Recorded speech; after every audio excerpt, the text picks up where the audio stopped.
Welcome to another Connection here on TKO8 Television. Dennis King, thanks for joining us on the Connection Show this week. Each Monday we come into our studio and we have different organizations and individuals from those organizations come in to talk about what's going on around our broadcast area. A little different show today. We're going to have two individuals from the city of Harrison talking about a very important tax issue coming up in August. Stay with us. We'll be back in just a moment.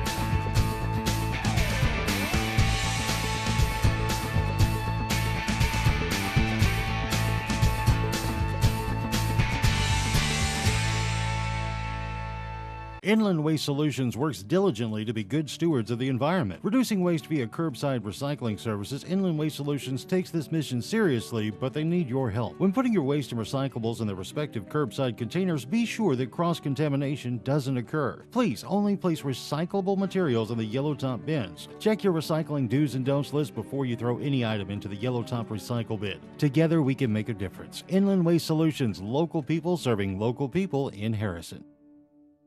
Summer is here and Harness Boots and Shoes has some of the hottest brands and styles available at great prices. You'll find a huge selection of sandals by Chaco for men, women, and children in various styles and colors. Birkenstock footwear sets the standard for comfort, quality, and functionality and continues to be one of their most popular brands. New for the season is their Tony Lama casual shoes for men and boys and the all-new Ariat Cruiser Classic slip-on for women. Their selection of Twisted X continues to grow with the latest and new styles. Get in the swing of summer at Harness Boots and Shoes on the Square in Harrison.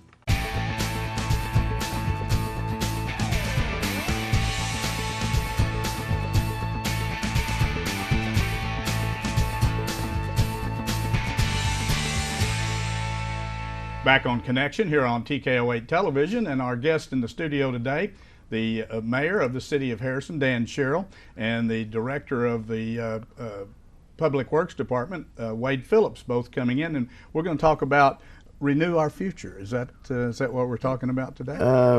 Mr. King, I'm glad you invited us here today, first off, and I appreciate you doing this segment on our tax renewal. Renew Our Future is our slogan, believe it or not, and that was kind of developed by our staff. It's a very good slogan, but it's very important that we put out that this is just a renewal. It's not a new tax. These have been in place for several years.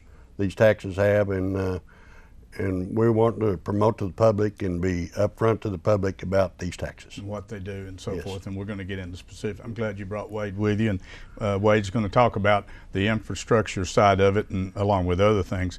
Before we get into that, just briefly, I want to talk a little bit about what's been going on in Harrison. A lot of it may have to do with the tax, and a lot of it has to do with just the growth in Harrison.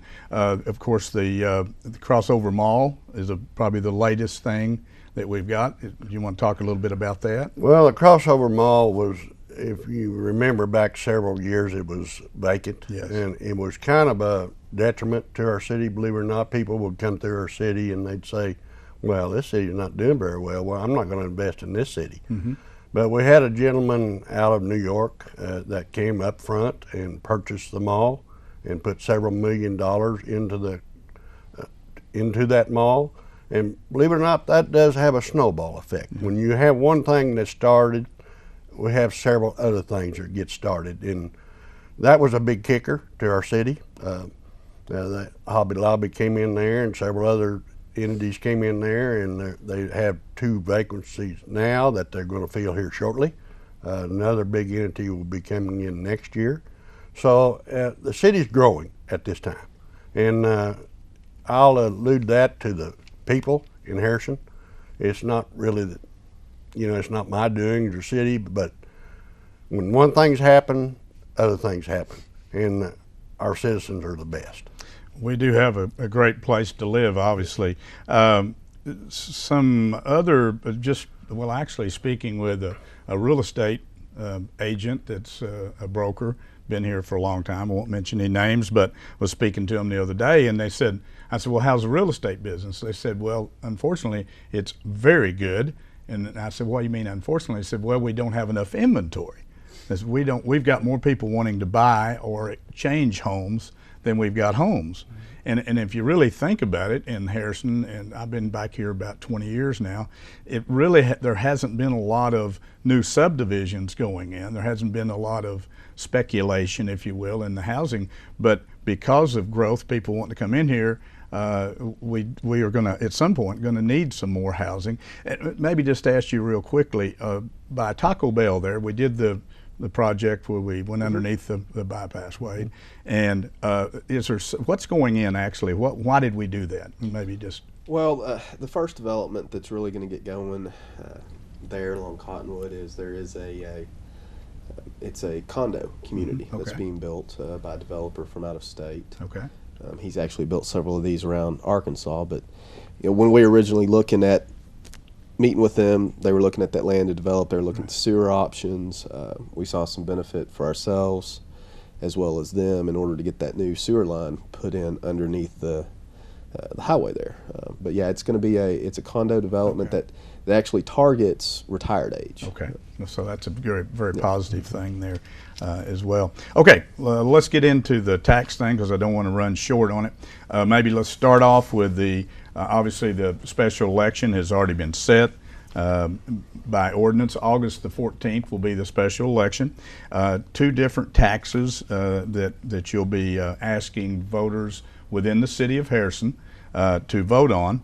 And one has to do with, I call it a general use tax, I guess is the best way to put it. And that's a 1/4%. 1/4%. And how you allude to that, if you buy $100 worth of merchandise any place in Harrison, it's going to cost you 1/4. So 25 cents on the dollar. 25 cents on the dollar. There's actually August 14th, we want to make sure of, but early voting starts on the 7th. Okay. There will only be one place in the city that you can actually go vote on early voting, and that's the election center. Okay. Now, on election day, on August 14th, the First United Methodist Church will be also available that you can go in there and vote, plus election center too. Okay. So you'll have two places to go on that day. On election yes, day. Sir. Okay. This maybe started when? Let's just kind of get into this particular. Well, tax. the general fund tax, the 1/4% general fund tax, has been on our books for 16 years. Okay. It's been passed twice before. It's always had an 8-year sunset. This current one will have an 8-year sunset. The current one sunsets at the end of this year. The reason we did this on a special election is that if you do it on the general election, you'll lose about 3 months of revenue. So to have it all work out and everything, we decided to do this on August 14th. We've got that approved through the Election Commission. That's all approved. Believe it or not, it's good timing. School starts the next day, so everybody should be back. Everybody should be ready to go to work, and that should be a good day for election. Okay. Raises, based on the information I have, about 1.2 million a year. Is that about what it generates? Currently, it's raising a little under 1.2 million. Okay. We estimate with our growth, it's been growing about 2.4% every year. So hopefully next year, with our growth, it should bring in about 1.3 million next year. Okay. Talk a little bit about what it's used for. You got kind of 3 areas, really. Well, the general fund tax, this is the only tax that goes direct to our city general fund. And we have other revenue sources, don't get me wrong. We have the county 1 cent, we have all your property taxes and different entities that go in there, our general fund. Actually, $1.2 million of a $6 million budget in our general fund. Okay. It goes to several different things. It's about 7 different departments it goes into. We, out of that general fund, we give to parks. We give $535,000 to the parks this last year, and we hope to continue that. If it didn't pass that, I can get into that later, but it will hurt our parks directly. Now, a small portion of that goes to administration, building and grounds, accounting, about 2 other entities in our city, but the biggest portion of that, 67%, goes into our fire and police. Okay. Fire and police they do have a half-cent tax already, but by ordinance to our budget and everything, they get 67% of that current tax. Okay. And this particular tax goes to purchasing most things, except I noticed obviously excluded is like fuels, gasoline, diesel, so forth. What about restaurant, if you go into a restaurant? Yes, it will be sales tax on that. Okay, on top of Our that. current sales tax is 1.25. Right. The city's current sales tax is 1.25. Okay. Now, everything but fuel. Okay. Is included Yes. in that. Okay.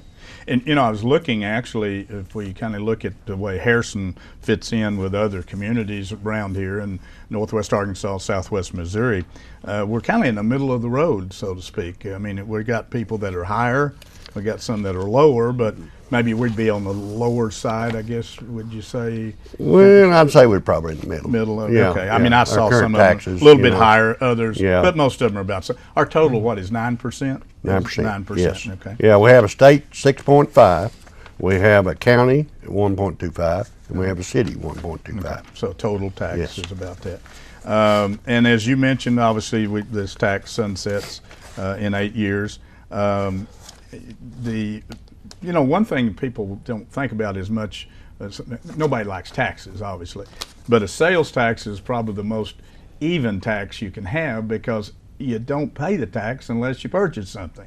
And the other thing is, if you look at the sales tax, you've got a lot of people that are involved in paying the tax. You've got people that are coming through, whether it be business people, trucking, vacationers, whatever, out-of-town people that may just come down here from Branson area, whatever, and then you got the local people. So it's a very shared It's tax. a shared, and you know, it's hard to gauge how many people outside the city actually go into that revenue, but we estimate about 60% of our taxes are paid by people that are outside the city, believe it or not. So Yes. it is a good. Sales tax is it's fair. I call it a fair tax. Yes, it's it not is fair. something that's dedicated or that you're, like real estate tax you have to pay on real Right, estate tax, right, personal yeah. property tax, and so forth. So, okay. Anything else that you want to mention about the sales tax part? Then we're going to get into infrastructure, and then we're going to let Wade kind of hook up to that part. You know, we want to be as transparent as possible about our taxes. We want people to be educated on where their money's going. If anybody's got any questions, they can call the mayor's office, they can call the public works director's office, they can call just about anybody in our city. You know, our finance director would be glad to answer questions on it.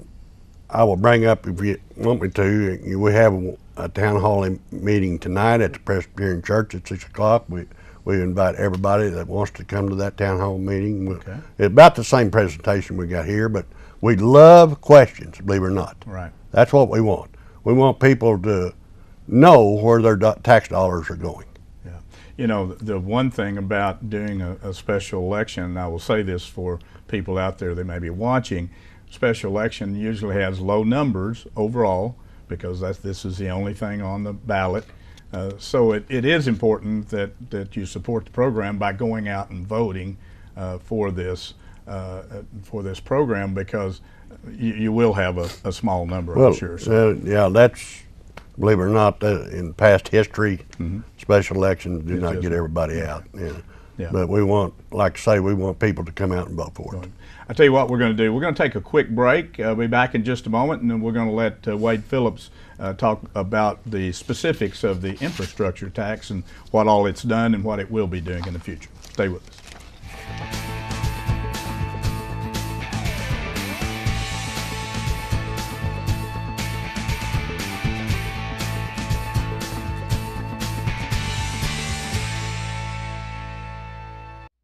Stop in at White Oak Station on Capps Road in Harrison and fill up with Shell gasoline, the highest quality gasoline with more miles per gallon, saving you money.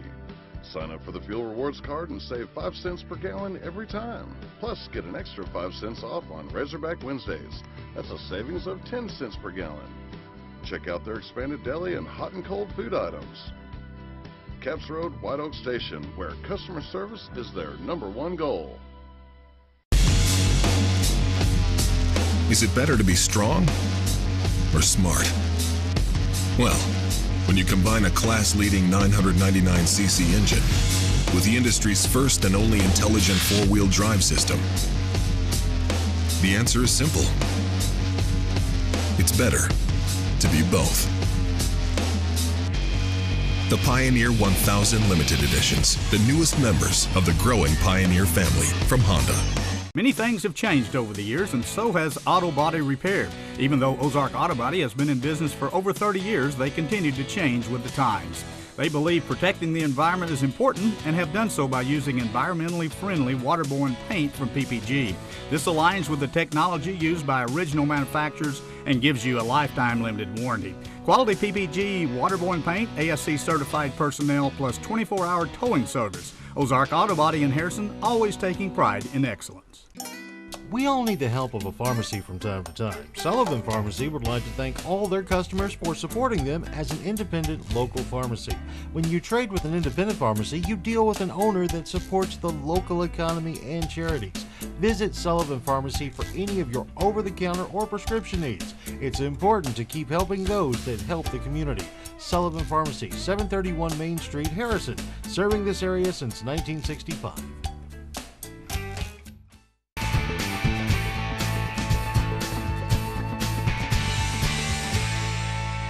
Back on Connection here on TKO8 Television. We have a guest in the studios today, two individuals from the city of Harrison, the mayor of Harrison, Dan Sherrill, and the director of Public Works, Wade Phillips. And they're here talking about an upcoming tax renewal, if you will, of a sales tax and infrastructure tax. It's very important to the city of Harrison. So we're going to get into infrastructure and let Wade talk about that. Maybe let's just do the same thing. Wade, kind of tell us a little bit how it got started, when it started, and then we'll go into the specifics. The original infrastructure tax that was passed went into effect in 1994. Mm-hmm. And like the general fund tax, it does run on an 8-year sunset cycle, so that, I guess it has to be presented to the voters again, and if they're satisfied with the way things are going, we carry forward. The current infrastructure plan that we're working on right now was voted on in 2009, went into effect in 2010, and it will sunset at the end of this year. So we're looking at a similar setup, an 8-year program in which we've developed a fairly extensive list of projects that we hope to accomplish over the course of this next 8 years. Once the tax is renewed. Wade, about roughly in this year, or maybe if you want to go back to last year, roughly how much did you generate with the tax in an annualized basis? It generates pretty much double what the general fund, okay. The quarter cent. We're looking at 2.3 million is sort of the number that we're looking at for this year. And starting out for next year, projecting revenues can be a little difficult, yes. But the increase has been fairly steady over the last decade. Looking at those numbers and that 2 to 2.5% annual increase. I don't want to get ahead of you or anything on this, but maybe once you talk a little bit about some of the projects that you've used this for. From the previous, and then we'll get into some projected projects. A lot of the projects that we do, people don't see, they end up buried underground, yep. Especially when we get into drainage and pipeline projects. But Industrial Park Road, both phases of that were actually, the first phase was done under the previous infrastructure program. The second phase was done under the program that we're working on right now, the improvements to Rock Springs Road, where we took out that low water bridge. That was a project that was run through infrastructure. A lot of drainage improvements. Windsor Drive might be an area that people are familiar with. That was a bit of a river during a heavy rain. Put in some significant size drainage pipe through there, and then actually continuing along that same drainage basin, we did piping and ditch improvements all the way from Tamron down to Highway 7 there by First Christian Church. Right. Lots of paving has been done in this program. Our current last estimate that we've been able to put down over the last 8 years has been a little over 25,000 tons of asphalt. Wow. Which is a very good number for a city our size and what we've normally been able to do. Well, and I know a lot of things that talked about, but one thing that a lot of people talk about is brown water. Yep. The old galvanized pipes. Some of it's city and a lot of it's personal residential stuff. It's a combination of the two. And we've been able to replace thousands of feet of galvanized pipe, even some of the old cast iron pipe that's still out there. But and that's going to be an ongoing project that we've got to continue to work on. We've still got thousands of feet of that old galvanized pipe in the ground that we just need to start getting out. It's the rust causes the discoloration in water and just other issues. You want to replace that old pipe as quick as we can now. Well, and then a lot of people, whether you like it or not, when they changed Main Street, you had to upgrade and change all your lights up and down through there. We did, and that's a couple of those intersections were already tagged to be upgraded. Of course, we had to sort of change the direction we were going with them once the configuration of Main Street changed. One that's upcoming that's actually part of the current infrastructure program is out there at Highway 43, Rock Springs Road, 65. Yeah. That's a project where we're partnered with the RDOT, Arkansas Department of Transportation, and be a significant improvement to that intersection with the addition of turning lanes and making it better, one, to help with capacity, as well as we're also, one of the goals will be to make it a little bit easier on some of the truck traffic, because we do have industry and businesses that are important to our community that depend on getting their trucks in and out. And turning on a dime. Yeah. That one can be a little bit tough for. That's a tough intersection. I'm out and about a lot, and I know we have a lot of accidents out there at that intersection because it's antiquated. It's from before the major traffic problems through the years. So that, I'm sure that's a good project. A lot of people locally and people going through will like to see that. Yeah, everybody will be glad when it's done. It'll be a little bit painful during the construction process, but we'll just. Something that many people don't think about, me personally, that we have struggled with through the years and hadn't put a lot of money into, I'm sure in the early days, that now Wade's having to face, is the lift station. Our sewer facility, trying to stay up with all the changes in the laws and requirements there. Yeah, we our main wastewater lift station, which every bit of sewage that we generate in town goes through that lift station, and it actually sits on the banks of Crooked Creek behind Ben Eddings Cadillac. It was the concrete, the wet well where everything is stored before it's pumped, was very deteriorated, and it was reaching a point that we weren't having structural issues, but if we let it go much longer, it was going to be a problem. So that is one of the projects that we did, a major rehabilitation on that, which, one of the concerns when you're dealing with wastewater right next to a creek is environmental issues, and that's one of those things we didn't really want to get cross with the EPA on, as far as the potential for a wastewater spill next to the banks of the creek. I'm sure that you, in your wish list, if you will, we don't call them books anymore, do we? No, I'm just kidding. We've had a lot of color books since I lived here. But we got about 5 minutes, so I don't want to run short, so you jump on anything you want. But through the years, since you've had this, we've had a lot of priorities in what we spend our money for. We have. And I'm sure you have to kind of keep those projects down to a minimum, knowing that I've only got X number of dollars to spend. It is, and that does make it a little bit tough. We started putting together our current list of projects back around 2015. Of course, we're always coming up with new things that need to be done and keeping track of where we are on that. But supervisors and I, we started really compiling in 2015. Ended up with about 136 total projects and several pieces of equipment that we identified as needs going into this next program. We don't expect to generate enough money to do everything that we had identified, so we started the culling process, and really the first thing that we cut out was all of the equipment requests. We made the decision that we were going to turn this program and the investment made through it into actual tangible infrastructure in the ground, on the ground investment. Okay. And so we cut the equipment, and then we still had to cut some projects. We got that list down to 99 projects that are identified in the program right now. Okay. And they range from streets to drainage to water and sewer projects. I want to, before we run out of time, I want you to kind of talk the street and drainage specifics there. Okay. The larger projects in our street and drainage program, first, top of the list is going to be Goblin Drive. That's one I get probably more questions about than any other street right now.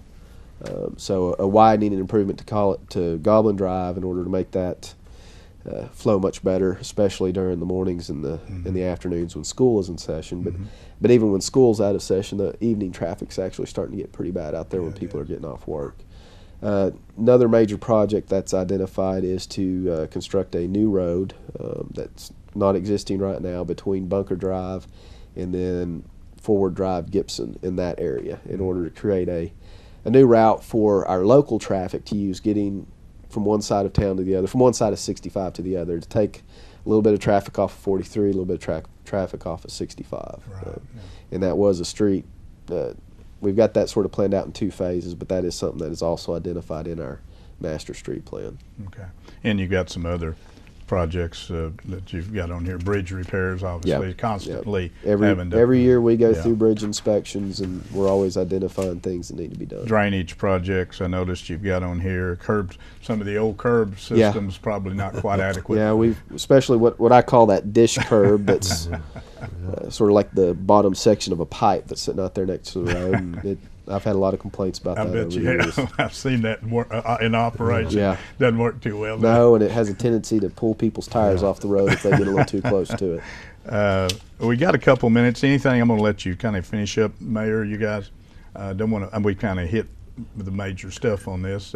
Don't want to bore people, but we want to let people know how important that these two taxes really are. I'll go back and say that you know, these are vital taxes to our city. We've got a lot of good things going on. We're planning for our future. Do these taxes go into that future planning? Yes, they do. Our city's growing. We've got growing pains, believe it or not, infrastructure growing pains, and these two taxes will help somewhat on those. But we don't want to stand still. If we lose these two taxes, we will be at a standstill. These are plus taxes to our citizens and our community. Yeah.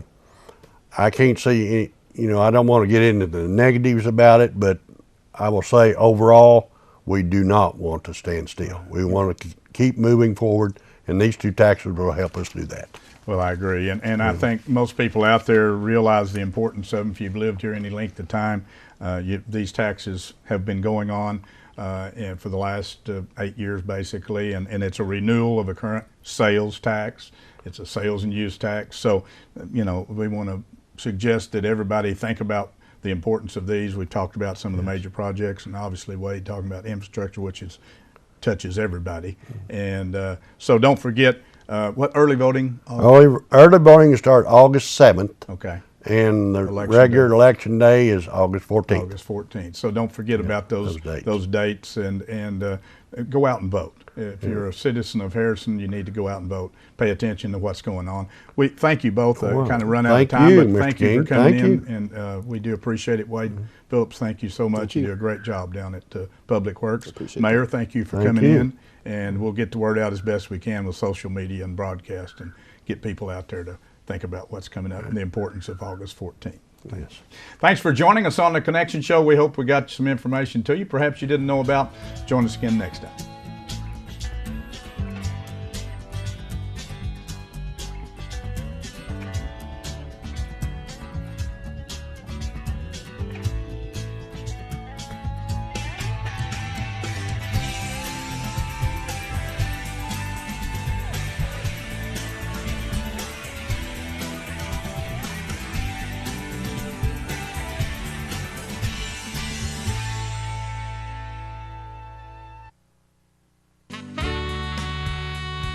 KTKO Channel 8 Harrison, local television worth watching.